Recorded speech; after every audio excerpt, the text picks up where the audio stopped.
আসসালামু আলাইকুম ওরহমতুল্লাহি ওবরাকাতুহ। বিসমিল্লাহ আলহামদুলিল্লাহ ওয়াসসালাতু ওয়াসসালামু আলা রাসূলিল্লাহ ওয়া আলা আলিহি ওয়া আসহাবিহি আজমাইন, আম্মা বা'দ।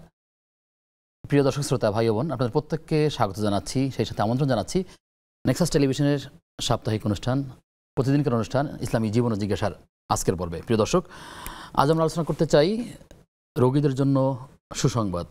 রোগ মানুষের জীবনের একটি বাস্তবতা। কখনো কখনো এটি স্থায়ী হয়, কখনো কখনো এটি অস্থায়ী ভিত্তিতে হয়ে থাকে। কখনো কখনো আমরা কষ্ট সহ্য করতে পারছি না। রাসূল সাল্লাল্লাহু আলাইহি ওয়াসাল্লাম রোগীদের সম্পর্কে বলেছেন যে যখন সে অসুস্থ থাকে তখন তার দোয়া কবুল হয়, তার কাছে দোয়া চাওয়া উচিত। এরকম আরও অনেকগুলো বিষয় ফজিলতের কথা রয়েছে। এত সত্ত্বেও আমরা আসলে সেটা কষ্ট মেনে নিতে পারছি না। এ বিষয়ে আরও বিস্তারিত আলোচনা শুনবেন ইনশাআল্লাহ তাআলা। প্রিয় দর্শক, আমাদের মাঝে আমন্ত্রিত হয়েছেন উত্তরা সেন্ট্রাল মসজিদের সম্মানিত খতিব শাইখ ডক্টর রফিকুল ইসলাম মাদানী। আসসালামু আলাইকুম রহমতুল্লাহি ওয়া বারাকাতুহু। ওয়ালাইকুম আসসালাম রহমতুল্লাহি ওয়া বারাকাতুহু। শেখ কেমন আছেন? জি আলহামদুলিল্লাহ, আপনি ভালো আছেন? আলহামদুলিল্লাহ, আল্লাহ রাব্বুল আলামিন ভালো রেখেছেন। আপনাকে অনেকদিন পর পেয়েছি। দর্শকরা অনেক নিশ্চয়ই খুশি হবেন যে আপনাকে আমরা পেয়েছি। আলহামদুলিল্লাহ, জাযাকুমুল্লাহ খাইরান। বারাকাল্লাহু ফিকুম। প্রিয় দর্শক, আমরা আলোচনা করছিলাম যে রোগীদের জন্য সুসংবাদ কি রয়েছে, হাদিসগুলোতে কি আছে, কোন কোন হাদিসের মধ্যে কী ধরনের আশাব্যঞ্জক বাণী রয়েছে, যাতে করে মানুষেরা বর্তমান সময়ে সিজন চলছে, কেউ জ্বর, কেউ চিকুনগুনিয়া, কেউ নানা রকম ডেঙ্গু জ্বর, অসংখ্য মানুষ হাসপাতালে বেডে কাতরাচ্ছে।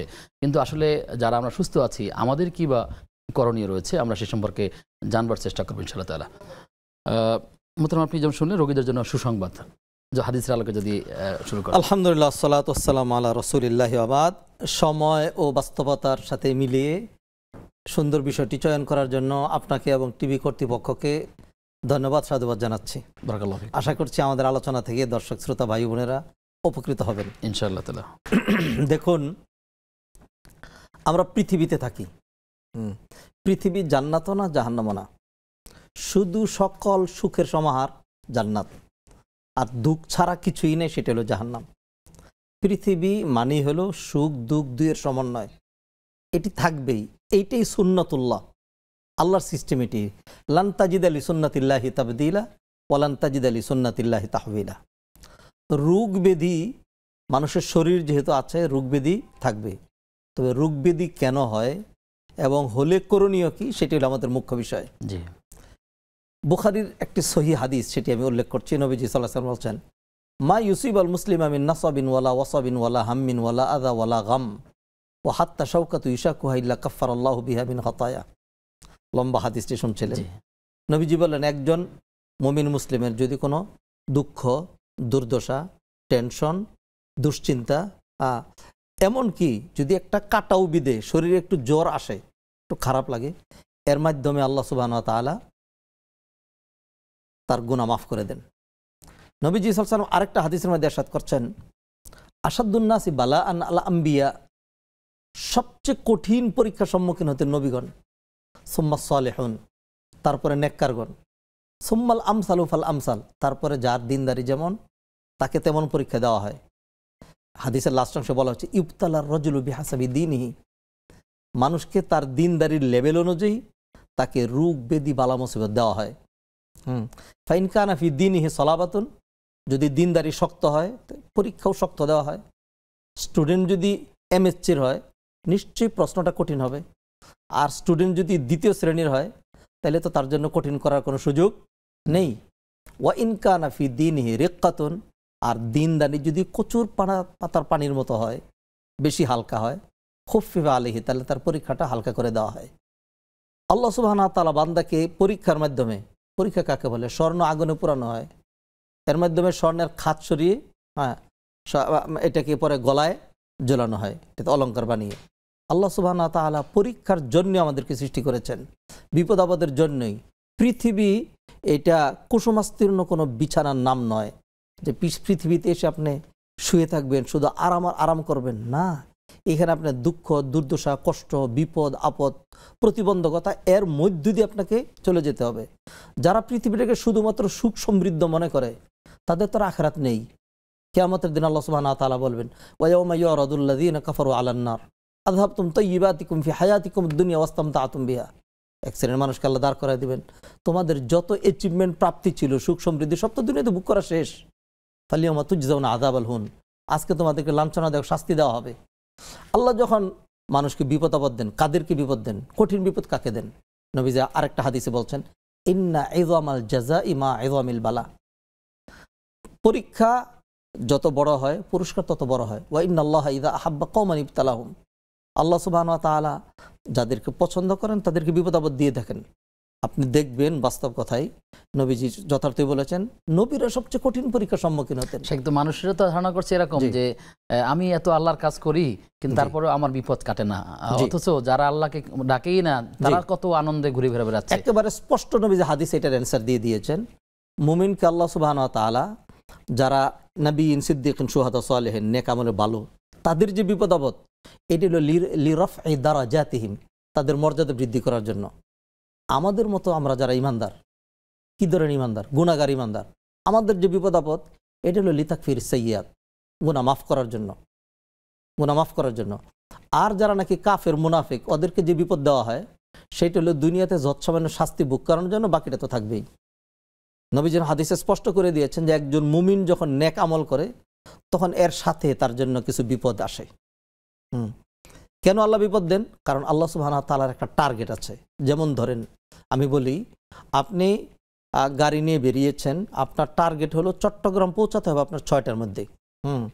আপনার হাতে সময় আছে ঢাকা থেকে 4 ঘন্টা, 4.5 ঘন্টা। তো ড্রাইভারকে কি বলবেন যে খুব ধীরে স্থিরে গাড়ি চালাও, বলুন যে বাবার একটু সাবধানতার সাথে, সতর্কতার সাথে যত তাড়াতাড়ি পারা যায়।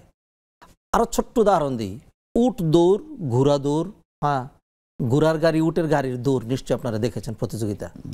উট প্রাণপণে দৌড়াচ্ছে, ঘোড়া প্রাণপণে দৌড়াচ্ছে, কিন্তু তারপরে উটের উপরে যে উট পরিচালক যে আছে, চালক যে আছে, সে কি করছে? আবারও তাকে পিটাচ্ছে, আরো দূরে, আরো জোরে, আরো জোরে। কিসের জন্য? যে একটুর জন্য যদি সবার আগে চলে যেতে পারো তাহলে তুমিও ফার্স্ট, আমিও ফার্স্ট। আল্লাহ সুবহানাহু ওয়া তাআলা বান্দার জন্য একটা মর্যাদার আসন নির্ধারণ করেন। আমি দর্শক শ্রোতা যেহেতু টিভিতে দেখতে পাচ্ছেন, ধরেন বান্দার আসনটা হলো এত উপরে, এখন বান্দা যে স্লো গতিতে এগোচ্ছে, আল্লাহ দেখতে পাচ্ছেন এই জায়গায় আসলে তার হায়াত শেষ হয়ে যাবে। আচ্ছা, হায়াত শেষ হয়ে যাবে, ফলে সে যেই নেক আমলে চলছে এইটাই পোষাচ্ছে না, যথেষ্ট নয়। তখন আল্লাহ সুবহানাহু ওয়া তাআলা তাকে এরকম কিছু কষাঘাত করেন, যাতে দ্রুত সে তার হায়াত শেষ হওয়ার আগে এই জায়গায় যেন পৌঁছে যেতে পারে। তাহলে আল্লাহ নবীজির হাদিসে স্পষ্ট বলে দিয়েছেন, আল্লাহ সুবহানাহু ওয়া তাআলা বান্দার জন্য একটা মঞ্জিলা নির্ধারণ করেন। বান্দা যখন তার নেক আমল অন্যান্য কারণে কুলিয়ে উঠতে পারছে না, পিছে পড়ে যাচ্ছে, তখন আল্লাহ সুবহানাহু ওয়া তাআলা তাকে রোগ ব্যাধি ইত্যাদি দিয়ে তাকে দ্রুত সেইখানে এগিয়ে দেওয়ার জন্য আল্লাহ সুবহানাহু ওয়া তাআলা বিপদটা দেন। আরো একটা হাদিস বলছি, এগুলো আমাদের সমাজে রন্ধ্রে রন্ধ্রে প্রতিটি মানুষের দরকার, আমার দরকার, আপনার দরকার। নবীজি হাদিসে বলছেন, এটা সুহাইবার রুমি রাদিয়াল্লাহু তাআলা হাদিসটি বর্ণনা করেছেন, মুসলিমের সহিহ হাদিস। নবীজি সাল্লাল্লাহু আলাইহি ওয়াসাল্লাম ইরশাদ করছেন, আজাবান লিআমরিল মুমিন ইন্না আমরাহু কুল্লাহু খাইর ওয়া লাইসা যালিকা ইল্লা লিল মুমিন। মুমিনের প্রতিটি অবস্থা আশ্চর্যজনক, মুমিন ছাড়া অন্য কারোর জন্য এটা নেই। সেটা কি? ইন আসাবাতু সাররা, যদি নগদ সুখ সমৃদ্ধি কিছু হয়, গাছের ফল ধরেছে, পেকেছে, ফসল বেশি হয়েছে, চাকরিতে পদোন্নতি হয়েছে, ছেলে পরীক্ষায় পাশ করেছে, কন্যা সন্তান জন্মগ্রহণ করেছে, এই ধরনের দুনিয়ার নগদ, তাইলে সে আল্লাহ শুকরিয়া আদায় করে, তাহলে নগদ পেল, আবার শুকরিয়ার কারণে আল্লাহ সুবহানাহু ওয়া তাআলা তার নেয়ামত বাড়ায় দিচ্ছেন, তাহলে এটা ভালো। আরেকটু হলো ওয়াইন আসাবাতু দররা, আর যদি তার রোগ হয়, ব্যাধি হয়, দুঃখ দুর্দশা হয়, তাহলে এর মাধ্যমে তার গুনাহ মাফ হচ্ছে, আর সে ধৈর্য ধারণ করার কারণে বেহিসাব পুরস্কার পাচ্ছে। ইন্নামা ইউওয়াফাস সাবিরুনা আজরাহুম বিগাইরি হিসাব। দেখুন, একজন হারানোর কিছু নাই, মুমিনের হারানোর কিছু নাই। ধরুন আমি অসুস্থ, আমি তো মসজিদে যেতে পারছি না অসুস্থতার কারণে, জামাতে সালাত আদায় করলে কত গুণ সওয়াব পেতাম? 27 গুণ। নবীজি ইসলাম হাদিসের মধ্যে কি বলছেন, যে সালাতুল জামাআতে তাফদুলু আলা সালাতিল ফারদি বি27 দারাজা। জামাতের সালাত একাকী নামাজের চেয়ে 27 গুণ বেশি মর্যাদাপূর্ণ। তা আমি যে মসজিদে যেতে পারলাম না অসুস্থতার কারণে, অন্য কোনো কারণে, তা আল্লাহ সুবহানাহু ওয়া তাআলা, আমি মসজিদেও গেলাম না, বাসায় শুয়ে থাকলাম, একাকী নামাজ পড়লাম, বসে পড়লাম, তারপর আল্লাহ সুবহানাহু ওয়া তাআলা আমাকে ওই জামাতের সওয়াব দিয়ে দিবেন, যদি আমি সুস্থতার সময় ওই জামাতে অভ্যস্ত হয়ে থাকি। বুখারীর হাদিস। নবীজি সাল্লাল্লাহু আলাইহি সাল্লাম ইরশাদ করছেন যে কোনো ব্যক্তি যদি ইদা মারিদাল আব্দু আও ইদা মারিদা আবদুন আও সাফারা, বান্দা যদি অসুস্থ হয় অথবা সফরে যায়, হ্যাঁ, কুতিবা লাহু মা কানা ইয়ামালু মুকিমান সহিহান, সে সুস্থ এবং মুকিম অবস্থায় যে আমলগুলো রেগুলার করতো আল্লাহ তাকে সেটি দিয়ে দিবেন। জি, আমরা এই ব্যাখ্যা শুনবো। দর্শক আছেন, জি প্রিয় দর্শক কে আছেন আমাদের সাথে? আসসালামু আলাইকুম। ওয়ালাইকুম আসসালাম ওয়া রাহমাতুল্লাহ। আমি বলতে চাচ্ছিলাম যদি সকালে ফজরের নামাজটা কি 6টার সময় পড়া যায়? 6টার সময় পড়া যায় কিনা? জি, হ্যাঁ। আপনি থাকুন আমাদের আর সাথে। সকাল সন্ধ্যায় যে জিকিরগুলো করা হয় এটা আমি মাগরিবের পরে সময় হয় না, সেটা কি আমি আসরের পরে করতে পারবো? জি, আপনি থাকুন আমাদের সাথে। আমরা কাজা হয়ে যায় ফজর নামাজটা, তাহলে আমি কখন আদায় করে নিব? জি জি ঠিক আছে ইনশাআল্লাহ তাআলা। আমাদের সাথে আরো দর্শক আছেন। দর্শক কে আছেন? হ্যালো, আসসালামু আলাইকুম। ওয়ালাইকুম আসসালাম ওয়া রাহমাতুল্লাহ। জি, আমি কুয়েত থেকে বলছিলাম, খুলনা। যে প্রশ্ন ছিল, আমাদের অনেক পরিমাণে শৌচাগারের সমস্যা হচ্ছে, তো এই ক্ষেত্রে মানে সমস্যাটা কি ধরনের? শৌচাগার মানে টয়লেটের সমস্যা হচ্ছে, পেট খারাপ। আচ্ছা, তো কিছুক্ষণ পর পর আমার টয়লেটে যাওয়া প্রয়োজন হচ্ছে, সেক্ষেত্রে অনেক সময় নামাজটা মিস করে ফেলাচ্ছে, এখন কি করা প্রয়োজন? আরেকটা প্রশ্ন ছিল যে জি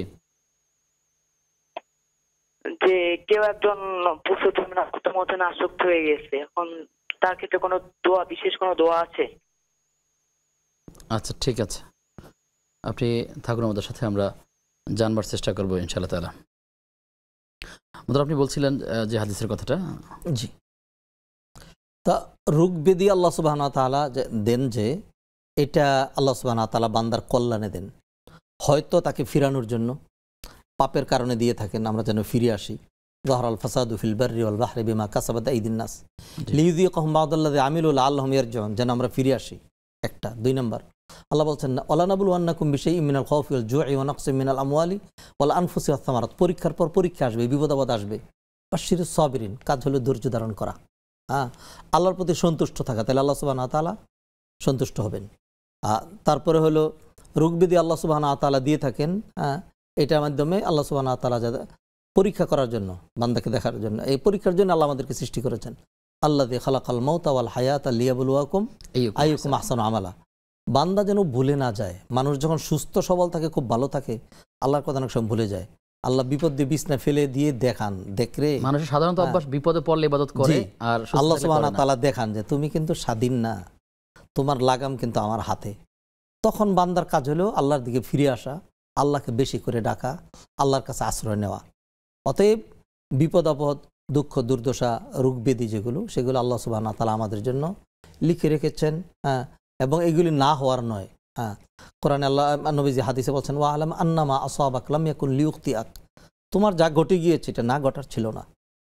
অন্য আয়াতে সূরা যুখরুফে আল্লাহ সুবহানাহু ওয়া তাআলা বলছেন ওমা আসাবাকুম মিন মুসিবাতিন, সূরা সূরার মধ্যে 25 পারায়, মা আসাবাকুম মিন মুসিবাতিন ফাবিমা কাসাবাত আইদিকুম, বিপদ আপদ যা ঘটে তোমাদের কৃতকর্মের কারণে, ওয়ায়াফু আন কাসির, অধিকাংশ আল্লাহ এমনি মাফ করে দেন।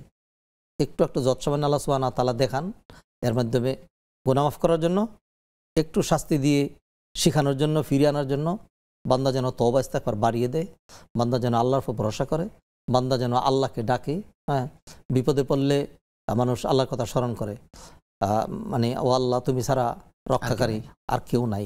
আল্লাহ সুবহানাহু ওয়া তাআলা তো দেখাচ্ছেন, অনেককে এমন ব্যাধি দিয়েছেন যেই ব্যাধির কোনো চিকিৎসা নাই। আগে মানুষ বলতো যে cancer has no answer, cancer হলে কোনো, এখন তো অনেক চিকিৎসা আবিষ্কার হয়েছে, দেন হ্যাজ নো অ্যান্সার, তাহলে কী করবে? আল্লাহর কাছে আশ্রয় নেবে, নিরাশ হওয়ার সুযোগ নাই, নিরাশ হওয়ার কোনো সুযোগ নাই। হ্যাঁ, আল্লাহ সুবহানাহু ওয়া তাআলা যাদেরকে অপছন্দ করেন তাদেরকে দুনিয়াতে আল্লাহ সুবহানাহু ওয়া তাআলা বিপদ আপদ দেন না, নে তোরা তো দুনিয়ায় নিবি, কেন আল্লাহ সুবহানাহু ওয়া তাআলা তাকে আখিরাতের দিন পাকড়াও করবেন।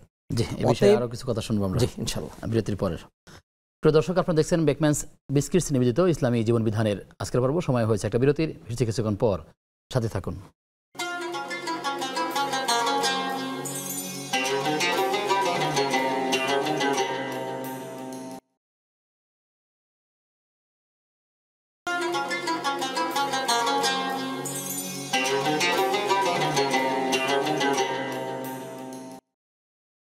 বিরতির পরে সবাইকে আবারও আমন্ত্রণ জানাচ্ছি নেক্সাস টেলিভিশনের প্রতিদিনকার আয়োজন বেকম্যানস বিস্কিটস নিবেদিত ইসলামী জীবন বিধানের আজকের পর্বে। আপনাদের সঙ্গে আব্দুল কাহার রয়েছি। আমার সঙ্গে মেহমান রয়েছেন শেখ রফিকুল ইসলাম মাদানী। মোহতারাম আমাদেরকে একবার প্রশ্ন করেছিলেন যে তিনি ফজরের সালাতটা পড়েন সকাল 6টা বাজে, এভাবে পড়লে সালাত আদায় হবে কিনা? আমরা মুসলিম অ্যাপ এর তথ্য অনুযায়ী সূর্যোদয়কালীন সময়টি হচ্ছে 5টা 28 থেকে নিয়ে 5টা 42। জি, আপনি যদি উত্তর দেন। আল্লাহ সুবহানাহু ওয়া তাআলা কোরআনে ইরশাদ করছেন, ইন্নাস সালাতা কানাত আলাল মুমিনিনা কিতাবাম মাওকুতা। মুমিনের জন্য সালাতকে আদায় করতে হবে নির্ধারিত সময়ে। সময়টা সূর্যের সাথে সম্পৃক্ত, ঘড়ির সাথে নয়। যেহেতু কখনো দিন বড় হয় রাত ছোট হয়, আবার কখনো রাত বড় হয় দিন ছোট হয়, এক ওয়াক্ত আরেক দিকে চলে যায়। ফজরের সালাতটা হলো সুবে সাদেক থেকে সূর্যোদয়ের পূর্ব পর্যন্ত। সূর্যোদয়ের টাইম যেহেতু চেঞ্জেবল, সালাতের টাইমও চেঞ্জেবল। বর্তমান সিচুয়েশনে আজকে যে সূর্যোদয়ের টাইম ছিল সেটা ছিল 5:28। জি, তো যে কোনোভাবে হোক আজকের সালাত একজনকে 5:28-এর আগেই পড়তে হবে। 6টার সময় সালাত আর কথা আপনি বলছেন, আমি বলি 6:30টায় সালাত হবে বাংলাদেশে, কারণ শীতকালে সূর্য উদিত হয় 7:45 দিকে। তখন যদি কেউ 6:30টায় পড়ে তখন হবে। আবার কয়েকদিন আগে 5টায় পড়লেও হতো না, কারণ তখন সূর্য উদয় হতো আরও আগে। তো সেই জন্য এই সময়কে দেখে সূর্য যখন ডুবে তখন গিয়ে মাগরিব পড়তে হয়। তাহলে কখনো 4:30টায় সূর্য ডুবে, আবার কখনো 7:45টায়। অতএব এই সময়গুলোকে তিনি খেয়াল করবেন। হ্যাঁ, যদি কারো অবস্থা এরকম হয় যে তিনি উঠতে পারেননি, সজাগ পাননি, হঠাৎ করে কোনো কারণে 6টার সময় উঠেছেন, তাহলে তখনই তাকে পড়তে হবে। নবীজির হাদিস হলো, মান নামা আন সলাতিন আও নাসিয়াহা ফালিউসাল্লিহা ইযা যাকারহা। যে ব্যক্তি ঘুমিয়ে থাকে অথবা ভুলে যায়, কোনো কারণে ভুলে গিয়েছিল, যখনই তার মনে পড়বে আর যখনই সে সজাগ হবে তখনই সালাত আদায় করবে। সজাগ হয়ে দেখলো 5:30 বাজে, অজু করতে আরও 5 মিনিট লাগলো, 5:35, সূর্য কিন্তু উঠছে, দেরি করার সুযোগ নেই, তখনই সে পড়বে। সূর্য উঠবে সে নামাজও পড়বে। সূর্য ওঠার সময় সালাত আদায় করা কার নিষেধ? সেটা হলো যিনি সালাত আদায় করেছেন এখন নফল নামাজ তিনি এই টাইমে পড়তে পারবেন না, এটা নিষেধ। কিন্তু যার আজকের ফজর আদায় করা হয়নি, ঘুমিয়েছিলেন অথবা ভুলে গিয়েছিলেন, হ্যাঁ, যখনই মনে হবে তার, এমন নয় যে ঠিক আছে আমি তো এখন অজু করেছি, এখন তো 5:30 বাজে, সূর্য উঠছে, 42 পর্যন্ত অপেক্ষা করে তারপরে পড়বো না, যখনই হবে তখনই, কারণ এটাকে দেরি করার সুযোগ নেই। আল্লাহ তাআলা বোঝার তৌফিক দান করুন। প্রিয় দর্শক, কে আছেন আমাদের সাথে? আসসালামু আলাইকুম ওয়া রাহমাতুল্লাহি ওয়া বারাকাতুহু। ওয়া আলাইকুম আসসালাম ওয়া রাহমাতুল্লাহি ওয়া বারাকাতুহু। হুজুর, আপনি ভালো আছেন? জি, আলহামদুলিল্লাহ, আল্লাহ রাব্বুল আলামিন আমাদেরকে ভালো রেখেছেন। আপনি নিশ্চয়ই ভালো আছেন? অনেক আলহামদুলিল্লাহ, অনেক অনেক চেষ্টার পরে বহুদিন পর পাইলাম আপনাদেরকে। আমি প্রতিদিন আপনাদের অনুষ্ঠানটা দেখি, আলহামদুলিল্লাহ। তো আমার একটা প্রশ্ন হলো, আমার একজন খুব নিকট, একেবারে নিকট আত্মীয় মারা গেছেন। ওনার বেশ কিছু ঋণ আছে, কিন্তু ঋণটা ওনার ছেলে বাহিরে গেছে, তো এখনো থাকছি কেবল এই মাসে শুরু হলো, জুলাইতে, মারা গেছে জুনে। তো এখন সবাইকে বলছে যে ইনশাল্লাহ সবাই ঋণ পরিশোধ করবে। আমার প্রশ্ন হইলো, ঋণ তো পরিশোধ করবে, এখন সবাই বলছে আচ্ছা আমরা আল্লাহ ওনাকে মাফ করে দেন, কিন্তু এতে কি আসলে উনি মাফ পাবে এখন, নাকি দিন যতদিন না দিবে এতদিন উনি মাফ পাবে না? উনি একজন কামেল পাশ ছিলেন এবং উনি খুব ভালো মানুষ ছিলেন। ঠিক আছে। আরেকটা প্রশ্ন হইলো, আমার মা অনেক বৃদ্ধ, 100 বছরের উপরে বয়স। এখন ওনাকে আমি নামাজ পড়তে বসাই দিই, তায়াম করে, অজু করলে কাশি উঠে, এই জন্য অজু করে না, গরম পানি দিয়ে অজু করলেও সমস্যা হয়, যাই হোক। কিন্তু বসাই দিলে ওই রুকু দেয় তো সেজদা দেয় না, সেজদা দেয় তো রুকু দেয় না, আমি বললো উনি উনার মতো করেই পড়ে। এখন এটাতে আমার কি করার আছে? আমি কি দায়ী হয়ে যাব? আমার খুব কষ্ট হয়, আমি কি করব? আমি কি আল্লাহর কাছে দায়ী হয়ে যাবো? আমি যে মাকে ঠিক মতো নামাজটা পড়াইতে পারতেছি না। আমার মা 2বার ব্রেন স্ট্রোক করছে, আপনারা দোয়া করেন আমার মায়ের জন্য। আচ্ছা, ঠিক আছে বোন, আপনার জন্য দোয়া করি, আল্লাহ আপনার উপরে রহম করুন। আপনার মায়ের জন্য দোয়া থাকলো। আর আপনারা এই প্রশ্ন করবেন, এই আপনাদের প্রশ্নের কারণেই আমাদের এই আয়োজন, যাতে করে আপনারা সুন্দর উত্তরগুলো জেনে জেনে নিজের ব্যক্তি জীবনটা গঠন করতে পারেন। এবং আপনার প্রশ্নের মাধ্যমে ঠিক এরকম প্রশ্ন আর অসংখ্য মানুষের থাকে, আপনি হয়তো লাইন পেয়েছেন বা পাননি, কিন্তু এর জন্য আল্লাহ তাআলার কাছে আপনি উত্তম যাজা পাবেন, আমরা সেই প্রত্যাশাই করছি আল্লাহর কাছে। মোহতারাম, আমাদেরকে যে প্রশ্ন করলেন যে সকাল এবং সন্ধ্যায় মাসনুন যে দোয়াগুলো রয়েছে সালাতের পরে পড়বার কথা, তিনি যদি নির্দিষ্ট সময় পড়তে না পারেন, তাহলে তিনি আসরের পরে অথবা দিনের যে কোনো সময় যখন সময় পেয়ে যান তখন কি পড়বেন, নাকি কি করা দরকার? নফল আমল তো এগুলো একটু আগে পিছনে হলে কোনো অসুবিধা নেই। সকাল কাকে বলে? সকাল কি 5টা নাকি 6টা নাকি 7টা নাকি 8টা? সকালটা একটা ডিউরেশনের নাম, সেই ডিউরেশনটা 2, 2.5, 3 ঘন্টা ব্যাপী। বিকেলটা একটা ডিউরেশনের নাম, সেটা এরকম 2-3 ঘন্টা ব্যাপী। এমন নয় যে হুবহু তাকে 5 মিনিটের মধ্যেই করা লাগবে। আসরের পর থেকে বিকেল শুরু হয়, এশা পর্যন্ত তিনি বিকেল বলা হয় যে ফরজ সালাতের পর, এরকম যদি বাইন্ডিংস থাকে। ফরজ সালাতের পর সেটা তো ফরজ সালাত বলে দেওয়া হলো। কিন্তু আযকারুস সাবাহ ওয়াল মাসা যেগুলো, যেটা সকাল সন্ধ্যার, তার সকালটাও একটা আপেক্ষিক বিষয়, বিকালটাও একটা আপেক্ষিক বিষয়। দুপুরও এটা 10 মিনিটের দুপুর হয় না। তো অতএব সকালটা ফজরের আগ থেকে শুরু করে, সুবহে সাদেক থেকে শুরু করে ফজরের পর সকাল 7টায়, সকাল 8টায়, সকাল 9টায়, মোটামুটি এইটা সকাল। এর মধ্যে যদি কেউ পড়েন তাহলে আযকারুস সাবাহ তার হয়ে গেল। আর বিকেলটাও ঠিক তদ্রূপ। মাগরিব সাধারণত এটা মাগরিবের পরের সন্ধ্যার। আর কে চেষ্টা করছেন, কিছু করছেন না, তো আল্লাহ ভালো জানেন। সুতরাং জি, সাধারণত মাগরিবের পরে। কিন্তু কেউ যদি মনে করে যে আমি ব্যস্ত হয়ে যাবো, যেমনটি তিনি বলছেন, আসরের পর থেকে কেউ যদি করেন, মাগরিবের পর পারলেন না, এশার পরে করবেন, তাও পারলেন না, শোয়ার আগে করবেন।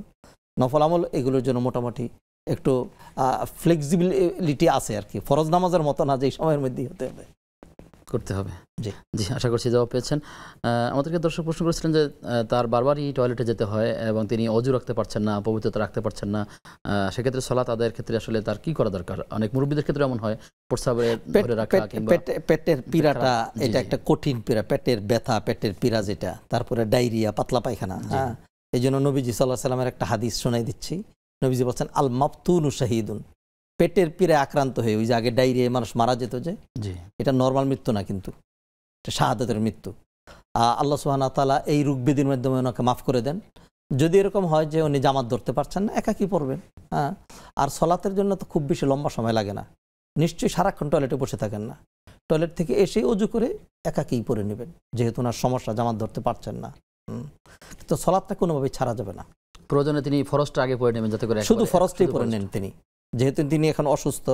যখন সুস্থ হবেন তখন সুন্নত সহ পড়বেন, এখন শুধু ফরজটাই তিনি পড়েন। জি জি। প্রিয় দর্শক, কে আছেন আমাদের সাথে?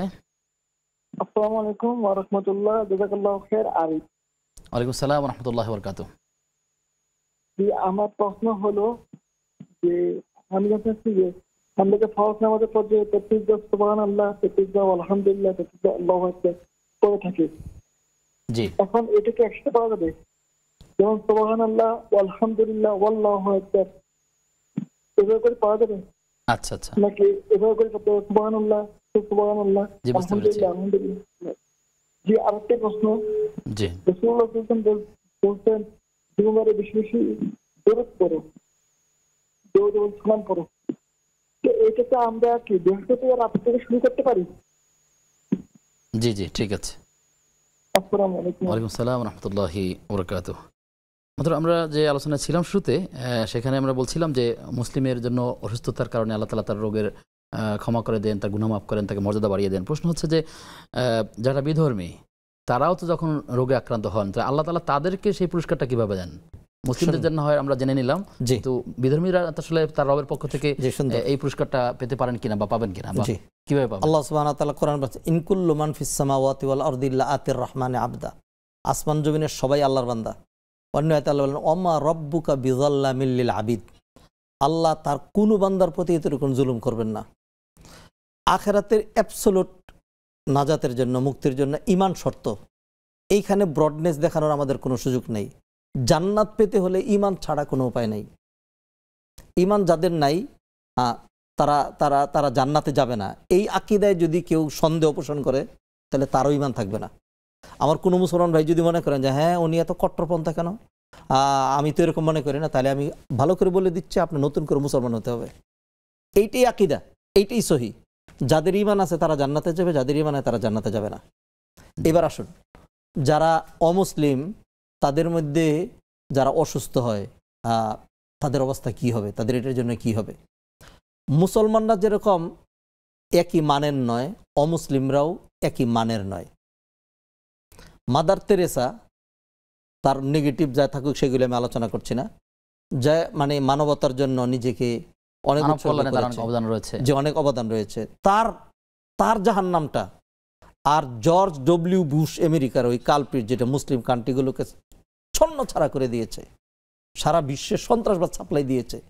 এই দুইজনকে আল্লাহ সুবহানাহু ওয়া তাআলা সেম শাস্তি, সেম জাহান্নামে রাখবেন না।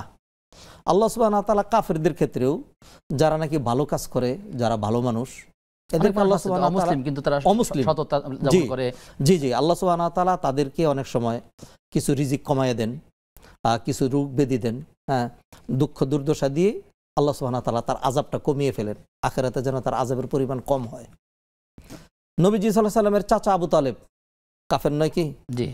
আল্লাহ সুবহানাহু ওয়া তাআলা তাকেও অ্যাবসলিউটলি মাফ করবেন না, কিন্তু তার আযাবটা কমিয়ে দেওয়া হবে। ইন্না আহওয়ানা আহলিন নার আযাবান ইয়াউমাল কিয়ামা, তিনি হবেন কিয়ামতের দিন সবচেয়ে হালকা আযাবের অধিকারী, কিন্তু জাহান্নাম থেকে নিষ্কৃত হবে না, যেহেতু ঈমান নাই। তাই সেই জন্য আল্লাহ সুবহানাহু ওয়া তাআলা যাদেরকে একটু একটু বিপদ দিচ্ছেন, এর মাধ্যমে কিন্তু তারও যেই শাস্তি, যেটা ঈমান না থাকার কারণে, সেটা কমে আসছে। আর আল্লাহ যাদেরকে ডিল দিয়ে ছেড়ে দিয়েছেন, এই জন্য ছেড়ে দিয়েছেন আল্লাহু ইস্তাহজিউ বিহিম ওয়া ইয়ামুদ্দুহুম ফি তুগয়ানিহিম ইয়ামাহুন, আখিরাতে তাকে খুব বেশি করে পাকড়াও করার জন্য। জান্নাতে যেরকম অনেকগুলো স্তর বিন্যাস রয়েছে, জাহান্নামে এরকম দারাকাত রয়েছে। অতএব কাফের, বেঈমান, অমুসলিম যারা আছে, তারাও তাদের সততার পুরস্কার পাবে, তারাও তাদের ভালো আমলের পুরস্কার পাবে, সততা, আমানতদারিতা, এটা পুরস্কার পাবে। কারণ কোরআনে আল্লাহ বলছেন ইন্নাল্লাহা লা ইউযিউ আজরা মান আহসানা আমালা। মান ইসমে মৌসুল ইফিদুল উমুম, সবার জন্যই, যে কোনো ব্যক্তি ভালো কাজ করবে তার প্রতিদান আল্লাহ বিনষ্ট করেন না। অন্য আয়াতে আল্লাহ বলছেন ফামান ইয়ামাল মিসকালা যাররাতিন খাইরান, যে কোনো ব্যক্তি এক জাররা পরিমাণ কল্যাণ করবে, এটাও পাবে। তবে একেবারে জাহান্নাম থেকে নিষ্কৃতি পাওয়ার জন্য ঈমান শর্ত। এই ঈমান যদি কারো না থাকে, তাহলে তার দুনিয়ার যে সমস্ত কষ্ট, রোগ ব্যাধি, এটার কারণে তার আযাব কমে যাবে, যেহেতু তাকে দুনিয়াতে আল্লাহ দিয়েছেন। আর যাকে আল্লাহ ছেড়ে দিচ্ছেন, হ্যাঁ, ডিল দিচ্ছেন, যেমন ফেরাউনকে আল্লাহ সুবহানাহু ওয়া তাআলা কোনো রোগ ব্যাধি দেন নাই, আল্লাহ তাকে ছেড়ে দিয়েছেন। কোরআনে আল্লাহ বলে দিয়েছেন ফালাম্মা নাসু মা যুক্কিরু বিহি ফাতাহনা আলাইহিম আবওয়াবা কুল্লি শাই। কেউ যদি দিনদারি, তাকওয়া, পরহেজগারি একেবারে এগুলি সব ভুলে যায়, হ্যাঁ, বেশি খারাপ হয়ে যায়, তখন আল্লাহ সুবহানাহু ওয়া তাআলা তাকে ছেড়ে দেন। যারা নাকি কিছু পাপ করে তার জন্য অমঙ্গল হয়, জি জি জি অকল্যাণ হয়। আমরা যারা মনে করেন, যারা সালাত আদায় করি, ভালো কাজও করি, আল্লাহর কথা মনে করি, আবার পাপাচারে লিপ্ত হই, হ্যাঁ, পাকড়াওটা কিন্তু আমাদের জন্য বেশি আসে। কেন আসে? আল্লাহ সুবহানাহু ওয়া তাআলা আমাদের কল্যাণ চান। এই পাপ ছেড়ে দে, আবার ফিরে আয়, হ্যাঁ, ইস্তিগফার কর। ওমা কানাল্লাহু লিয়ুআযিবাহুম ওয়া আনতা ফীহিম ওমা কানাল্লাহু মুআযিবাহুম ওয়া হুম ইস্তাগফিরুন। আল্লাহ সুবহানাহু ওয়া তাআলা বলছেন যে ওয়া হুম ইস্তাগফিরুন, ঈমানদাররা যখন আল্লাহর কাছে ইস্তিগফার করতে থাকবে, তখন আল্লাহ সুবহানাহু ওয়া তাআলা তাদেরকে পাকড়াও করবেন না।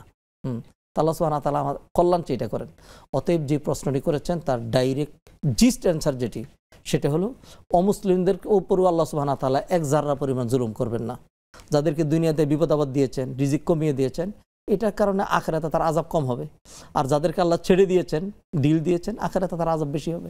জি, আপনাকে ধন্যবাদ চমৎকার করে বুঝিয়ে দেওয়ার জন্য।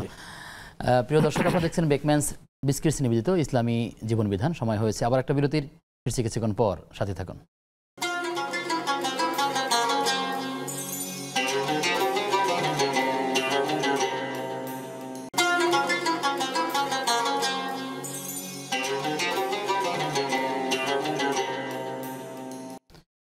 বিরতির পরে সবাইকে আবারও আমন্ত্রণ জানাচ্ছি নেক্সাস টেলিভিশনের প্রতিদিনকার আয়োজন বেকম্যানস বিস্কিটস নিবেদিত ইসলামী জীবন বিধানের আজকের পর্বে। আপনাদের সঙ্গে আব্দুল কাহার রয়েছি, আমার সঙ্গে মেহমান রয়েছেন শেখ রফিকুল ইসলাম মাদানী। মোহতারাম, আমাদেরকে প্রশ্ন রেখেছেন আমাদের এক বোন, তিনি জানিয়েছেন যে তার এক আত্মীয়, তিনি মৃত্যুবরণ করেছেন, তার অনেকগুলো ঋণ ছিল, তার ঋণ পরিশোধ করার মতো তার সন্তান আছে, সে সদ্য কেবলমাত্র বিদেশে গেছে, এখনও টাকা পরিশোধ করা পারেননি। তো এই অবস্থায় যে তার দাফন হয়েছে বা তার পরবর্তী কার্যক্রম, ঋণ থাকলে তার বিষয়টা কেমন? যদিও তিনি পরবর্তীতে তিনি মাফ করে সন্তান আদায় করে দিবেন, এক্ষেত্রে তার শরীর নিয়মটাকে কি হবে? তার ঋণগুলো কি মাপ পাবেন শেষ পর্যন্ত নাকি? দেখুন, ঋণ ভালো না, মানে ইচ্ছা করে ঋণ করা উচিত না। বিপদে না পড়লে ঋণ করা জায়েজ আছে, নবীজি ঋণ করেছেন। তবে নবীজি ঋণ থেকে আশ্রয় চাইতেন, আল্লাহুম্মা ইন্নী আউযু বিকা মিনাল ফাকরি ওয়াদ দাইন, হে আল্লাহ, আমি দারিদ্রতা এবং ঋণ থেকে তোমার কাছে আশ্রয় চাই। এক ব্যক্তিকে জানাজা নিয়ে আসা হয়েছে, নবীজি জিজ্ঞাসা করলেন তার কি কোনো পাওনা দাওনা আছে? বললো যে তার 3 দিনার ঋণ আছে। নবীজি বললেন তাহলে তোমরা কেউ জানাজা পড়াও, আমি তার জানাজা পড়াবো না। তখন এক সাহাবী বললেন ইয়া রাসূলুল্লাহ, আমি এটার দায়িত্ব নিয়ে নিলাম। তখন নবীজি জানাজা পড়াইলেন। নবীজি সাল্লাল্লাহু আলাইহি সাল্লাম মানুষকে উদ্বুদ্ধ করেছেন, গাইডলাইন দিয়েছেন যাতে কেউ বান্দার হক নষ্ট না করে, কেউ যেন বান্দার হক না দিয়ে মরে না যায়। সেই জন্য মানুষ প্রয়োজনে ঋণ করবে, তার যদি ঋণ আদায় করার নিয়ত থাকে কিন্তু কোনো কারণে পারেনি, চলে গেছে দুনিয়া থেকে, আল্লাহ সুবহানাহু ওয়া তাআলা তার উপর জুলুম করবেন? তা তো আল্লাহ করবেন না। আল্লাহ সুবহানাহু ওয়া তাআলা জানেন এই লোকের মনের ভিতরে কি ছিল, এবং যেহেতু তার সন্তান ঋণ পরিশোধ করবে, ঋণ পরিশোধ করার তার ইচ্ছা আছে, হ্যাঁ, যদি একটু বিলম্ব হচ্ছে, যে একটু বিলম্ব হচ্ছে, সেই ক্ষেত্রে যাদের পাওনা রয়েছে তাদের উচিত একটু ফ্লেক্সিবল হওয়া, যে না অসুবিধা নেই, আমি পেলেই। আল্লাহ সুবহানাহু ওয়া তাআলা যদি জানেন যে হ্যাঁ তার আত্মীয় স্বজন অথবা সে তার ঋণ পরিশোধ করার ইচ্ছা ছিল, তার আত্মীয় স্বজন পরিশোধ করে দিবে, তাহলে আল্লাহ সুবহানাহু ওয়া তাআলা ইনশাআল্লাহ মানুষ মনে করে যে আমি তাকে মাফ করে দিলাম, রাখলাম না। জি, আর যদি কেউ মাফ করে দেয়, হ্যাঁ, তাহলে তো টোটালি মাফ হয়ে গেল। এটা ছাড়াও কেউ যদি মনে করে যে আমি তার কাছে টাকা পাইতাম, সে হঠাৎ করে মারা গেছে, কোনো অসুবিধা নেই, আমি 2 বছর পরে পাচ্ছি, তার ছেলে আমাকে দিচ্ছে, আংশিক দিচ্ছে, যেটাই হোক, তার প্রতি আমার কোনো দাবি নেই, হ্যাঁ, তাহলে তো হয়েই গেল। তো আল্লাহ সুবহানাহু ওয়া তাআলা জানেন কি হবে, কি হয়েছে, কেমন হতো, সেই অনুযায়ী আল্লাহ সুবহানাহু ওয়া তাআলা ফয়সালা করবেন। অতএব আমাদের উচিত তার জন্য দোয়া করা, আত্মীয় স্বজনের উচিত তার ঋণটা দ্রুত পরিশোধ করে দেওয়া। আপনি ঋণ পরিশোধের দোয়াটা যদি আরেকবার বলেন। নবীজি সাল্লাল্লাহু আলাইহি ওয়াসাল্লাম ঋণ এবং ইয়ার থেকে, দারিদ্র থেকে আশ্রয় চাইতেন, আল্লাহুম্মা ইন্নী আউযু বিকা মিনাল ফাকরি ওয়াদ দাইন। আর ঋণ হয়ে গেলে সেটা পরিশোধ করার আলাদা দোয়া আছে। নবীজির হাদিসে এইভাবে দোয়া করতেন, আল্লাহুম্মা ইন্নী আউযু বিকা মিনাল হাম্মি ওয়াল হুজনি ওয়াল আজজি ওয়াল কাসালি ওয়াল বুখলি ওয়াল জুবনি ওয়া গালাবাতিদ দাইনি ওয়া কাহরির রিজাল। এখন যে দোয়াটা বললাম এটা ঋণ পরিশোধের দোয়া। টেনশন, দুশ্চিন্তা, তারপরে মানুষের ঋণের চাপ এবং অন্যান্য যেগুলো আছে, দুর্বলতা, অলসতা, এই সবগুলো থেকে এক দোয়ার মধ্যে নবী আশ্রয় দিতেন, আল্লাহুম্মা ইন্নী আউযু বিকা মিনাল হাম্মি ওয়াল হুজনি ওয়াল আজজি ওয়াল কাসালি ওয়াল বুখলি ওয়াল জুবনি, হ্যাঁ, কাপুরুষতা থেকে, কৃপণতা থেকে, ওয়া গালাবাতিদ দাইনি, ঋণ আমার উপরে যেন বিজয় না হয়ে যায়, ওয়া কাহরির রিজাল, মানুষ যেন আমাকে চাপ না দেয়। নবীজি সাল্লাল্লাহু আলাইহি ওয়াসাল্লাম যখন ইন্তেকাল করেছেন, নবীজির একটু ঋণ ছিল না? ঋণ ছিল। এক ইহুদি থেকে তিনি মানে 30 সা ঋণ নিয়েছিলেন, সেটা পরিশোধ করা হয়নি, পরে সাহাবীরা পরিশোধ করে দিয়েছেন। নবীজি লেনদেন শিখাইলেন আর কি, চাইলে মুসলমানদের কাছ থেকে তিনি নিতে পারতেন। অতএব কারো যদি দেওয়ার নিয়ত থাকে, হ্যাঁ, আর তিনি সেটা পরিশোধ করার আগেই মারা যান, দিতে না পারেন, কোনো অসুবিধা নেই, ইনশাআল্লাহ তার আত্মীয় স্বজন পরিশোধ করে দেবে।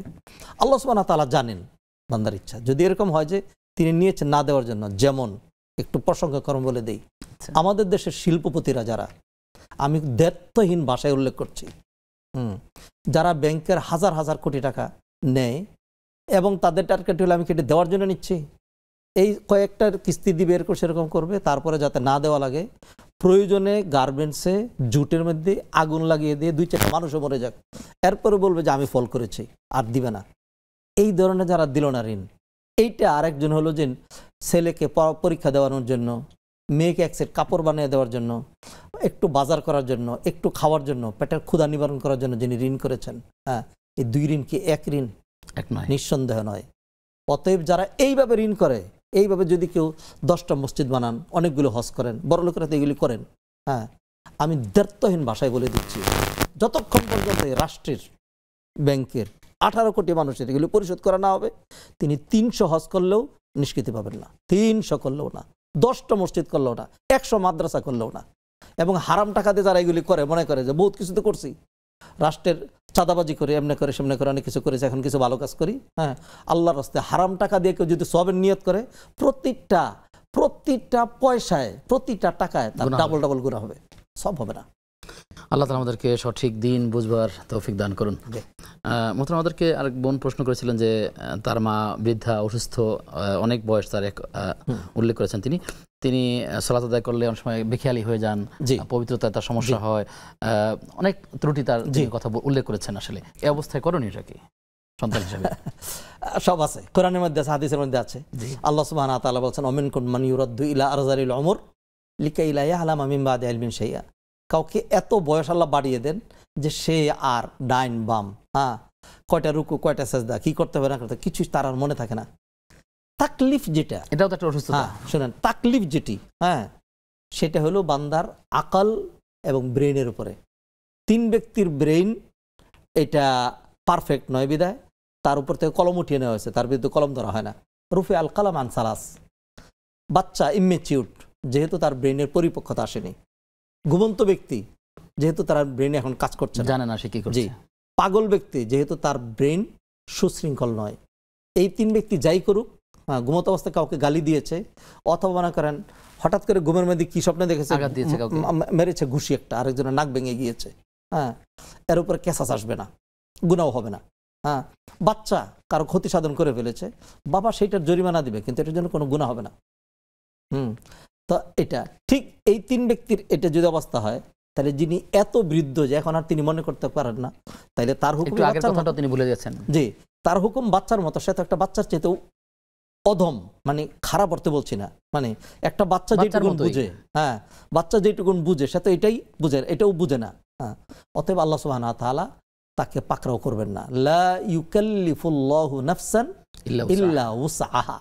আল্লাহ মানুষকে যেই শক্তি সামর্থ্য সাধ্য দিয়েছেন সেই অনুযায়ী আল্লাহ সুবহানাহু ওয়া তাআলা তার হিসাব নিকাশ নেবেন।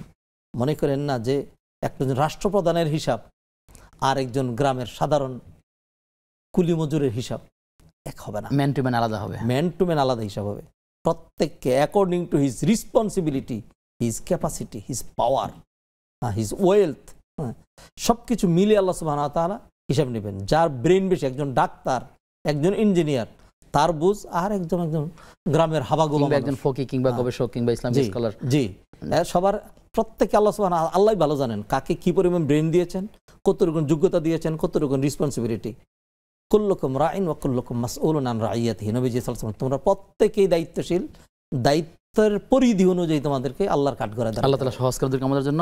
জি, আমাদেরকে দর্শক প্রশ্ন করেছেন যে মুনা এই আইডি থেকে, তিনি বলেছেন যে আমার দাদি ইন্তেকাল করেছেন, তার এমন কোনো সন্তান নেই যে তার জন্য দোয়া করবে, তার পক্ষ কোনো আমল করবে, তবে আমরা কয়েকজন নাতি নাতনি আছি, আমরা কি এমন আমল করতে পারি যেন আমার দাদি জান্নাতে সর্বোচ্চ স্থান পায়, আর আমাদের আমল কি সন্তানের আমলের মতোই গ্রহণযোগ্য হবে? উনি বুঝেননি, উনিও তো সন্তান। জি, উনি অর্থাৎ নাতি মনে করছেন, যে তিনি নিজেকে নাতি মনে করছেন। নবীজি সাল্লাল্লাহু আলাইহি সাল্লাম হাসান রাদিয়াল্লাহু তাআলা আনহুকে, হোসেন রাদিয়াল্লাহু কি বলছেন? ইন্না ইবনি হাদা সাইয়্যিদ, ইন্না ইবনি হাদা সাইয়্যিদ। হ্যাঁ, আমার এই ছেলে, এই হলো নেতা। ছেলে কেমনে? নবীজির নাতি। হ্যাঁ, তাহলে মনে করবেন যে বাবা, দাদা, নানা এরা সবাই হলো বাবা গ্রুপের, ছেলে, নাতি, নাতকর এরা সব হলো সন্তান গ্রুপের। অতএব অধস্তর বংশধর যারা আসবে, শুধু এই যেই নাতি প্রশ্ন করেছেন তার সন্তানরাও যারা আসবে, তার সন্তানরাও যারা আসবে, তারাও যদি দোয়া করে তাহলে হুবহু সেই দোয়া পাবে। অতএব তার সন্তান নেই, অসুবিধা নেই, আপনারা তো আছেন, আপনারা দোয়া করেন তার জন্য, 100% পাবে, তাদের মতই পাবে। জি জি, শুকরিয়া। আমাদের দর্শক প্রশ্ন করেছেন যে ফরজ সালাতের পরে যে তাসবিহ পড়তে হয় 33 বার করে, সেটি একবার করে আলাদা আলাদা প্রত্যেকটাই বলবেন, নাকি একত্রে 3টা বলার সুযোগ আছে? নফল জিকির যখন করবেন তখন সুবহানাল্লাহ, আলহামদুলিল্লাহ, লা ইলাহা ইল্লাল্লাহ, আল্লাহু আকবার, এই 4টা হলো উত্তম জিকির, যে কোনো ভাবে করতে পারেন। কিন্তু ফরজের পরে নবীজি সাল্লাল্লাহু আলাইহি সাল্লাম আরেকটু ডিটেইলস করে দিয়েছেন, নবীজি আমল করেছেন। মান সাব্বাহাল্লাহ দুবুরা কুল্লি সলাতি মাকতুবা সালাসান ওয়া সালাসিন, যে ব্যক্তি তাসবিহ করবে 33 বার, তাহলে সুবহানাল্লাহ সুবহানাল্লাহ এটা নবীজি করতেন। এরপরে আল্লাহ আলহামদুলিল্লাহ আলহামদুলিল্লাহ 33 বার, আল্লাহু আকবার আল্লাহু আকবার 33 বার, আর 100 ফিল আপ করার জন্য লা ইলাহা ইল্লাল্লাহু ওয়াহদাহু লা শারীকা লাহু, এটা দোয়াটা করবেন এইভাবে। হ্যাঁ, কেউ যদি 33 বার এইভাবে করে সুবহানাল্লাহ আলহামদুলিল্লাহ আল্লাহু আকবার, সুবহানাল্লাহ আলহামদুলিল্লাহ আল্লাহু আকবার, তাহলে হয়ে যাবে ইনশাআল্লাহ। ইনশাআল্লাহ তাআলা। জি, চমৎকার করে বলছিলেন। আরো কিছু প্রশ্ন আছে, আমরা জানবো বিরতির পর ইনশাআল্লাহ তাআলা। প্রিয় দর্শক, আপনারা দেখছেন বেকম্যানস বিস্কিটস নিবেদিত ইসলামী জীবন বিধান। সময় হয়েছে সর্বশেষ বিরতির, ফিরছি কিছুক্ষণ পর, সাথে থাকুন।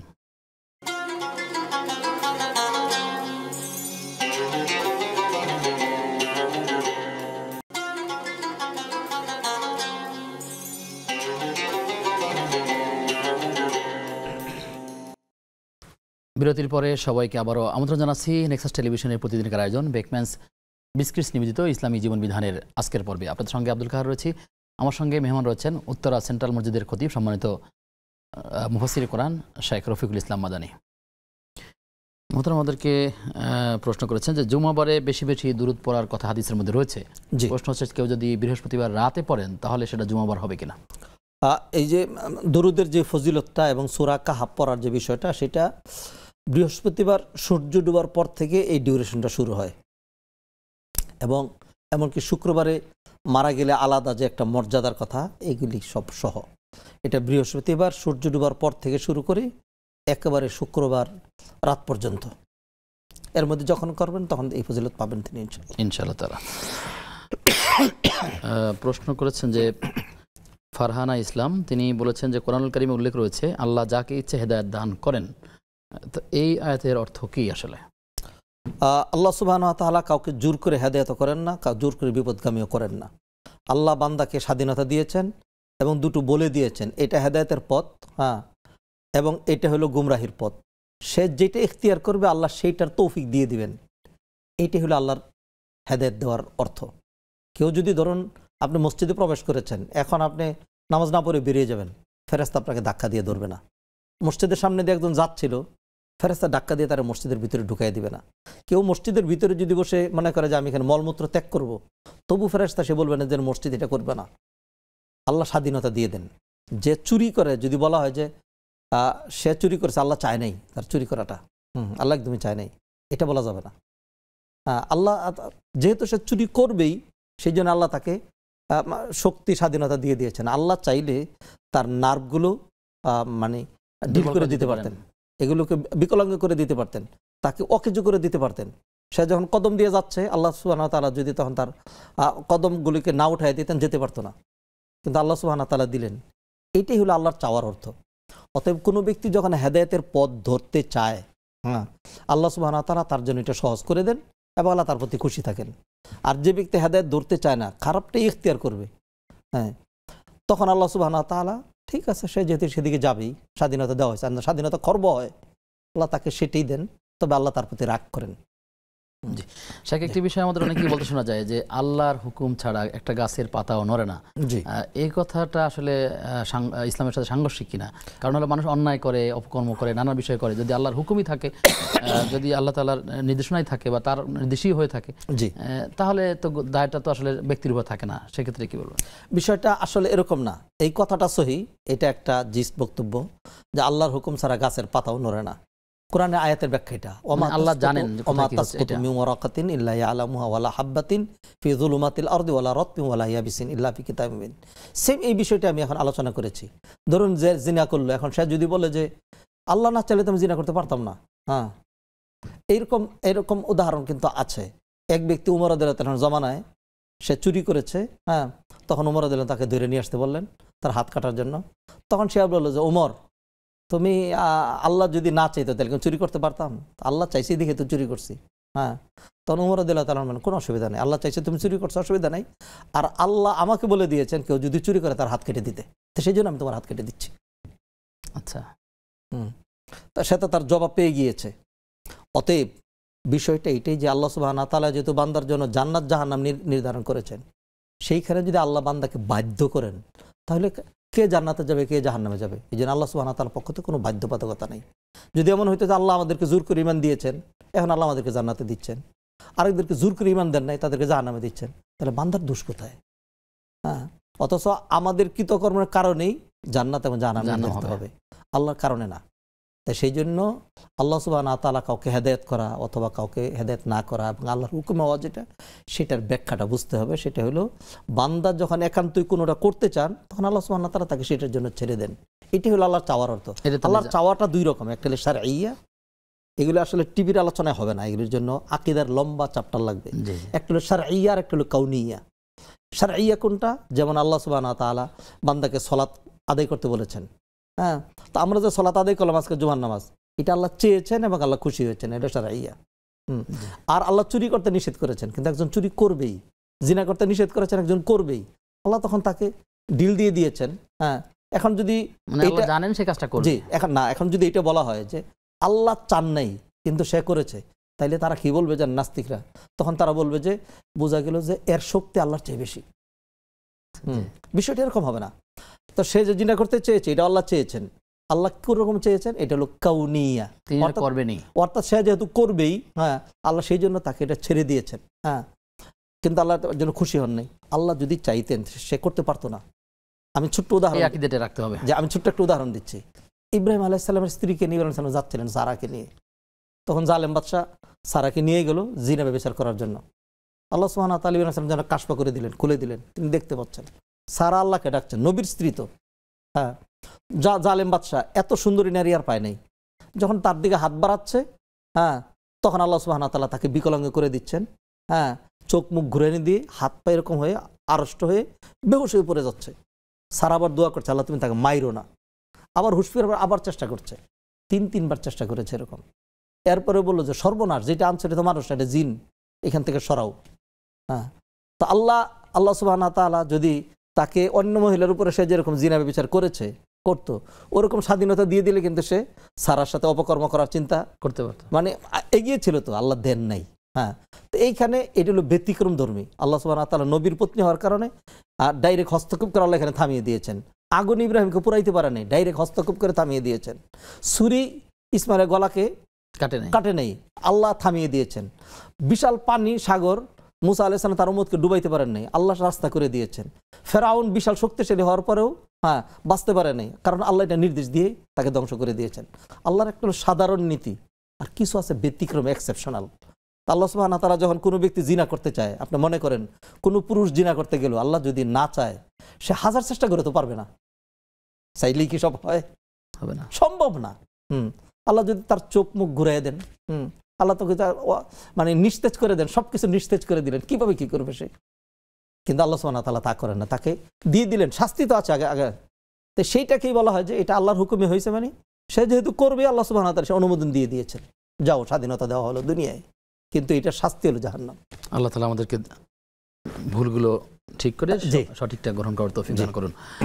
আমাদেরকে প্রশ্ন রেখেছেন সৈয়দা মিম আইডি থেকে, বলেছেন যে একজন মেয়ে সর্বদিক থেকে উপযুক্ত, নামাজ পড়েন, ইসলামের সব নিয়মকানুনগুলো মেনে চলার চেষ্টা করেন, কিন্তু তার বিয়ে হচ্ছে না, বয়স বেড়ে যাচ্ছে, তিনি অনেক কষ্টে আছেন, তা কি করবেন? তার জন্য কি দোয়া রয়েছে?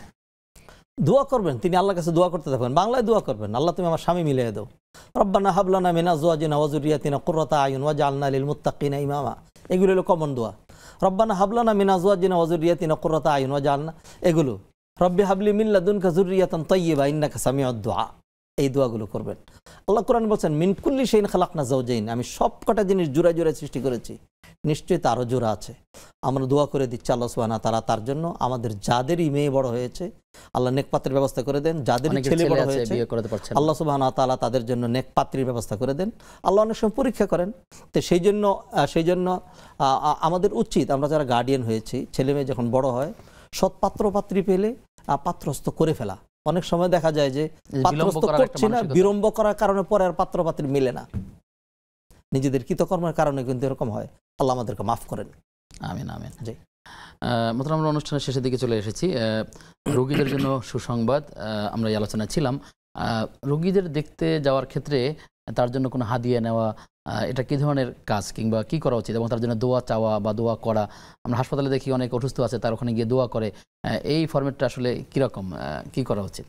এটা দিন ধর্ম। নবীজি হাদিসে বলছেন লিল মুসলিম আলাল মুসলিম সিত্ত খিসাল ইয়াউদুহু ইদা মারিদা, একজন মুসলিম আরেকজন মুসলিমের উপরে 6টা রাইট ডিজার্ভ করে থাকে। তার মধ্যে একটা হলো ইয়াউদুহু ইদা মারিদা, সে যখন অসুস্থ হবে তখন সে তার পাশে যাবে, তাকে সান্ত্বনা দিবে, তাকে দিনের কথা শোনাবে। এবং কোনো ব্যক্তি যদি তখন কোনো রুগীকে দেখতে যায়, তখন তার জন্য 70,000 ফেরেশতা দোয়া করতে থাকে। তাকে জিজ্ঞাসা তুমি যে যাচ্ছ, কিসের জন্য যাচ্ছ? তার কাছে কোনো স্বার্থ আছে না কিছু? না, আমি তাকে জিয়ারা করতে যাচ্ছি, দেখতে যাচ্ছি, ভিজিট করতে যাচ্ছি। এর অনেক ফজিলত। কেউ যদি রুগীকে দেখতে যায় তার নিজেরও লাভ, এক তো দোয়া পেল, আল্লাহ খুশি হলেন, শুধু তাই না, ওইখানে গিয়ে তিনি দেখবেন আহারে আমার মতোই তো মানুষ ছিল, উপলব্ধি আসবে, তার মধ্যে উপলব্ধি আসবে। মানুষ হলে উপলব্ধি আসার কথা, আমাদের তো উপলব্ধি আসে না। লাশ দাফন করে আসলাম, এরপর উপলব্ধি আসে না। মাইলস্টোন ট্র্যাজেডিতে ছোট্ট ছোট বাচ্চারা চলে গেল, আমার আপনার উপলব্ধি কিন্তু খুলে নেই। এর মধ্যে গোলাপানিতে মাছ শিকার করার কথা, পচা রাজনীতি করার বহু মানুষ চেষ্টা করেছে। মানুষ যখন আনোয়ার থেকে জানোয়ার হয়ে যায়, তখন সে যেখান থেকে তার উপলব্ধি আসার দরকার সেখান থেকে আসে না, কিন্তু আসা উচিত।